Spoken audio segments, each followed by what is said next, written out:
Hello, hi everyone. I'm Natasha Ho. Welcome to the Tuesday Travel Chat. I'm so happy to be back with you again this week.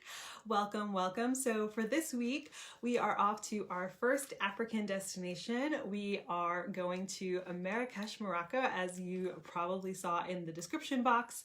And I want to give a special thank you to Kath for suggesting this destination, and also a shout out to Mohammed. I remember you mentioning in one of the comments that you were hoping to go to Morocco this year. I do hope that you still make it, fingers crossed, but in the meantime, I hope this will give you a welcome taste of Morocco at home.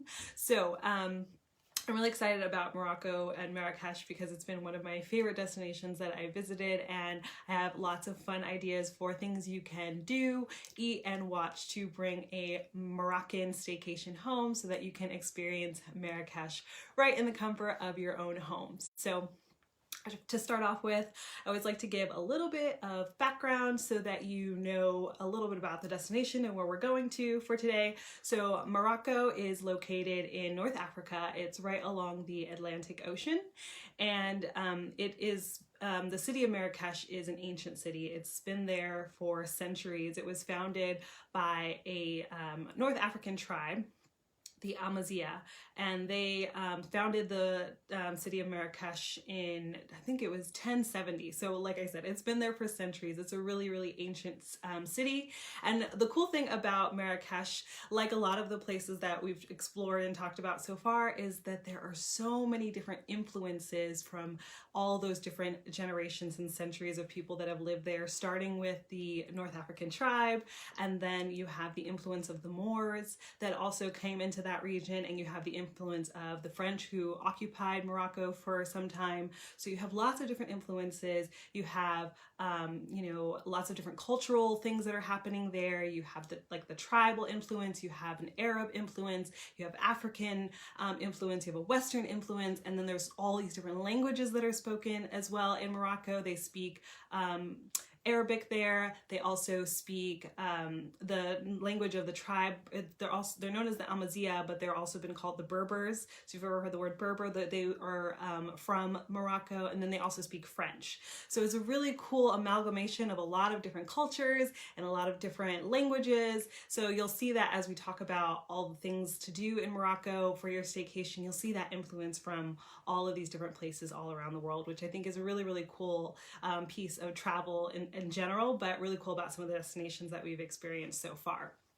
So to start off with, I think a really great way to, I think one of the things we think of when you think of Morocco is like architecture and design. That's one of the things I think in the West that we always see is like these beautiful designs that have a Moroccan influence. And so a really cool way to bring Morocco into your home and to start your staycation is by bringing some of those design elements into your home. So Moroccan design, you may think of like really elegant, beautiful tile work and these amazing archways, lots of clay work, the pillows and textiles. Leather is something that you'll see a lot. They do a lot of leather work in Morocco. The big poufs, these amazing rugs that they make, the Berber tribe, they make these amazing rugs. So you'll see all of these kinds of things in Morocco. So you can start to bring some of those elements into your home really easily.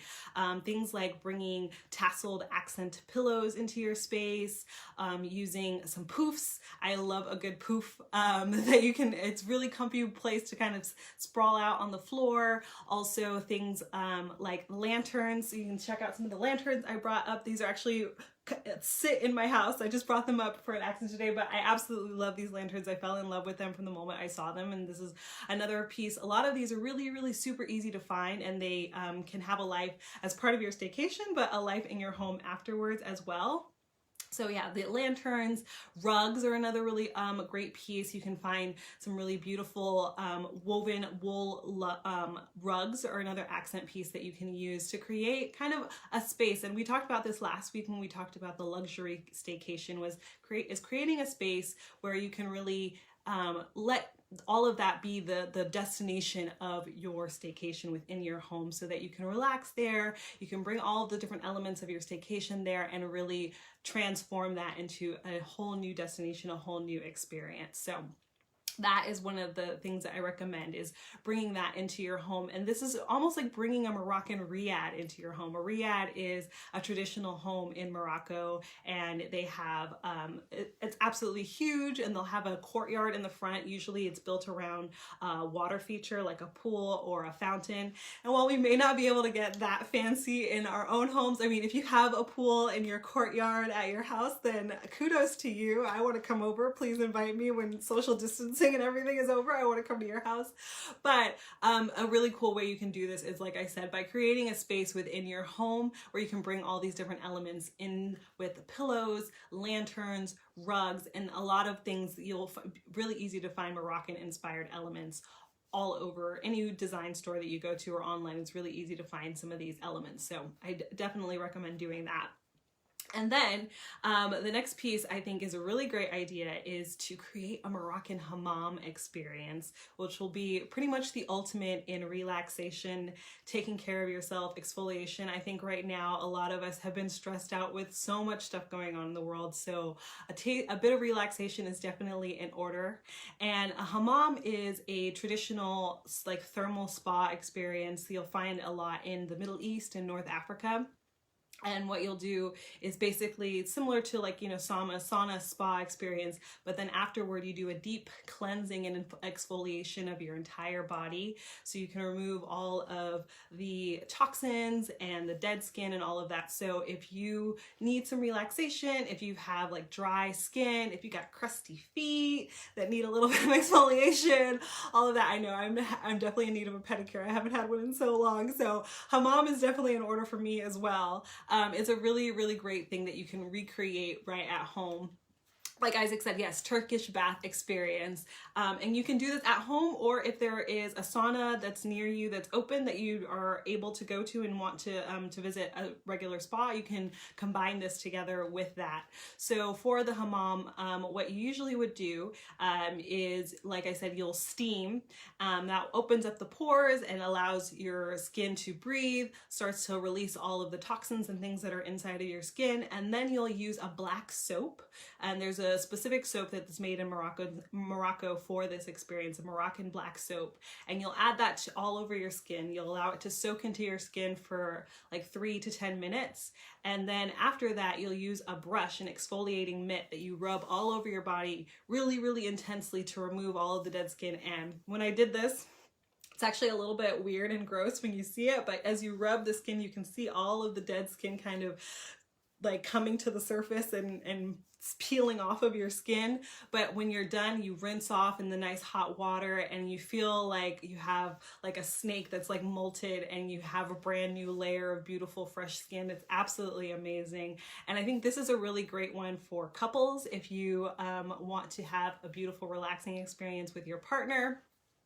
Doing the hammam at home, you could do it, like I said, at home in your own bathroom. All you need to do is turn on the shower to its highest setting, make sure it gets really hot, cover all the windows and doors, like the cracks around the edges, to make sure that all of the heat will stay in. Hi Kath, thanks for joining. This one is for you. I specifically wanted to do Morocco because I know you requested it, so I'm glad you could join. So you want to cover up all those cracks around the windows and doors to keep all of the heat inside. And then you will turn down the heat to a temperature so that you can actually get in the water, but you use the hot water to create the steam in the room so that you can start to feel the opening of the pores and all of that and get the really deep spa experience. So once you're done with all of that, you want to use an oil to rub down your skin. So again, this is a great one, like I said, for couples. You could do a little couples massage, switch off, and a great thing to use is argan oil. And argan oil has a bunch of really great healing properties. It's really high in vitamin E, has like antioxidants and all these different great things. You'll see it in a lot of cosmetic products. And argan oil actually originates from the argan tree, which is found in Morocco. So this one of the only places in the world that you'll find the argan tree is in Morocco. And while I was there, it's really funny because you'll be driving along the side of the road and you'll look up into a tree, these argan trees, and you see goats just sitting in the tree, like munching away. Like they climb up into the tree and stand on the branches and munch away on the tree. So you're competing with the goats for the argan oil, which I don't know, maybe that's why it's a little bit more pricey, because you have to get rid of the goats first in order to get to the argan tree. but it's a really, really great product for hair, for skin, all of that. So as you do the rub down and rinse off, I definitely recommend adding the argan oil, because you'll find it all over Morocco. It's absolutely everywhere in all sorts of products. They eat it as well. It's in a lot of food products. So it's a great thing to kind of transport you to that Moroccan experience. The smell of the argan oil, like we talked about it again last week, was how scents are really, really important to be able to, they draw memories and create memories. So having the scent of the argan oil, you could also light some candles. I like a saffron candle. Saffron is another ingredient that's really popular in Morocco, and you can find them. I found a few online, so they're super easy to find. Saffron is a spice. It's the most expensive spice in the world, and the reason it's so expensive is because it comes from a flower. It's called the crocus flower, and there's only 3 of the little pistils inside of it that turn into the spice. So basically, for every flower, they can only get 3 threads of saffron, and it has to be, like I said, hand harvested. And I think the harvesting period is only like for 2 weeks out of the year. So those 2 weeks, everyone has to rush out and hand pick all of these little pistils out of the flowers, and then that becomes saffron. So it's a very prized thing in Morocco. You'll find it in a lot of Moroccan cooking, but I think a saffron candle is the perfect way to have that scent wash over you and feel like you're walking through the Moroccan Medina, or you're spending your time in a Moroccan hammam. So the hammam, I think, is the absolute best way right now just to relax and enjoy that experience. And then afterward, and the next thing is an absolute essential. It's a staple in Morocco, and that is having a relaxing mint tea. Mint tea is something you'll find everywhere that you go in Morocco. They serve it. If you're walking down the street, a shop owner will greet you and say hello and want you to come check out everything that's in their shop, and they'll say, please come inside, have a mint tea, I want to serve you. And so it's really the symbol of hospitality in Morocco, and you'll find it anywhere, any time of day. It's served all times. So Moroccan mint tea is really easy to recreate at home. The ingredients are pretty self-explanatory. You'll use black tea. In Morocco, the tradition is to use a gunpowder green tea. It's a Chinese tea. Then you'll mix that with sugar. They like lots of sugar in Morocco. I remember I was making the tea with a woman, and she brought out this huge block of sugar, and she cut it in half and put that entire block inside of the kettle before making the mint tea. So they like a lot of sugar. You don't have to use that much sugar if that's not your stuff. You don't like it that sweet, but they do like it sweet in Morocco. And then, of course, lots of spearmint.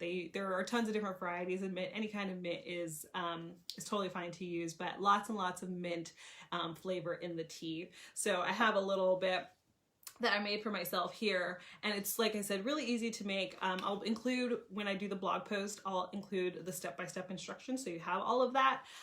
But beyond just making the tea, a really important step in the tea is also pouring the tea. So in Morocco, you not only have to make the tea through brewing the tea leaves and all of that and adding them in, but also the aeration of the tea also adds to the flavor. So as they pour the tea, you'll see them start to do, let's see if I can do this properly. Oh my goodness, I'm gonna make a mess. Woo! So the tea, you want to pour it from really, really high. And when I was there, you'll see them go feet above the glass. Thankfully, I didn't make a huge mess. I don't have a lot of practice, as you can see, but it's a really fun thing to try for yourself to see if you can get it. Aim is really key there. But the aeration actually adds to the flavor, and so that is an important part of mixing all of the different elements together, the mint, the sugar, and the tea coming together through that process. So the pouring is not only just for its fancy, the fancy show of it and performance, but also for making sure that it tastes the way that it's supposed to. So it's a really key part of Moroccan culture, and you'll find it all over Marrakech, all over Morocco really, is a mint tea. And to go along with that, obviously, we're talking about food. So the next thing that I think will be as essential for your staycation is a Moroccan meal. And a staple there is couscous, which you have probably tried. It's made from the durum wheat, and it's like little pearls that are steamed. They are used with all sorts of different meals in Morocco. One of the common ways that you'll see it served is on a gigantic platter. you'll have a mound of the couscous, and then on top of that they'll add some stewed meat. So you might have like stewed lamb or chicken. Remember, we're in Morocco, so no pork. And then you'll have lots of vegetables all around. So it might be like aubergine, eggplant, or zucchini, all sorts of squash, carrots, tomatoes. You'll have all of that served on top of the couscous. And then the proper traditional way to serve it would be to have everyone sit around a communal table. Usually you'll have the table be close to the ground, so you'd sit on rugs or pillows, and then each person will reach in and be able to serve themselves directly from the platter. And the tradition is for you to always use your right hand. So, you don't want dirty hands. The other hand is used for your other business, and then your right hand is used for serving and eating food. So you can do it the traditional way at home. You can maybe get around the coffee table, make a gigantic platter of couscous with your favorite meat on top of it with some vegetables, and then everyone can enjoy. And if you're creating that special little place that we talked about earlier with like the pillows and lanterns and all of that, it would be a perfect way to bring that, perfect thing to bring into that space so you can enjoy your Moroccan dinner. And the other thing, of course, we need some ambiance. So Moroccan music that you can add to the experience would be some chabi music. And I'm gonna play a little sample for you guys so you can hear what it sounds like, chabi music. You can hear that.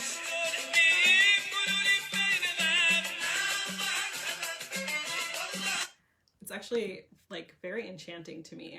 I was listening to it earlier today and I was like, wow, this is like puts you in a trance, which is actually a big part of performing the music. It's the performers of the music, it takes a really long time to master this style of music, and a part of what they are endeavoring to do is to put themselves, the other performers that are with them, and their audience into like a trance-like state. And it's considered not just a performance for, you know, a secular thing, but also a very spiritual experience to listen to this music. Hi Sarah, great to have you. Thanks for joining.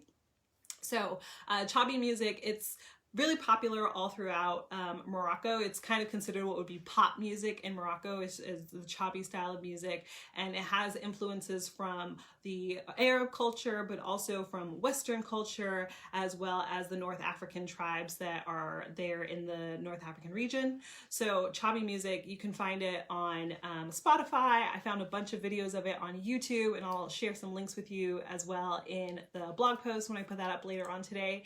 And so a really great way as you're having your Moroccan meal is to feel like you're in the spirit of being in Marrakech, is to add in that for some background ambiance. And let me just check my list. What else do we have on here? Oh, so the next piece, what to watch to bring Morocco home. So I have a couple. Nicole had the question, are there any Moroccan restaurants that you've gone to? Have I gone to any locally where I'm at? I don't think I've been to any locally. I live in Washington State. I haven't been to any here. I did go to one at Epcot in Disney World, which was actually quite good. And but yeah, it really just depends on like being able to find them. If you're in a city that has Moroccan restaurants, like if you're in a larger city, I'm willing to bet you'd probably find a lot more options there. Where I'm at, I don't know if there's a lot of North African restaurants.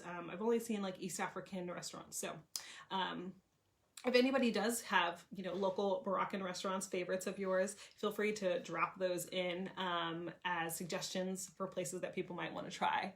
I do tend to cook a lot of dishes, but yeah, if you have a Moroccan restaurant near you, definitely try one, because they have amazing food, lots and lots of delicious spices. And one of the things I really love about Moroccan food is that they do a lot of marriage between sweet and spicy, or savory and spicy. So you'll have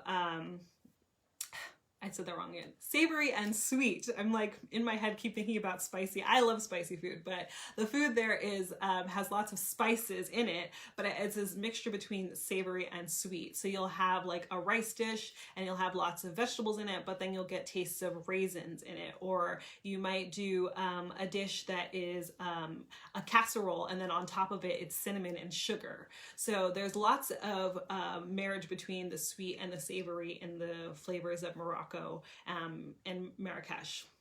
So where was I? Oh, so things to watch. One of the things I recommend doing is doing a virtual tour of the souks, which are the marketplaces in North African countries. And they have tons and tons of stalls that sell all sorts of things. They'll be lined up for blocks and blocks. So in Marrakech, there is the main Medina area, which is where the kind of the central area of the city where most of the people are, most of the shops are located in this central area that's within the city walls. So during ancient times, they would have had walls all around the city that would block them in, and that would mean they were protected from outside invaders. So today, a lot of the walls are still there. It's not obviously necessary since it's all one country now, but within that walled area, that is the main Medina, and then you'll have the souks that will be all throughout the center of the Medina.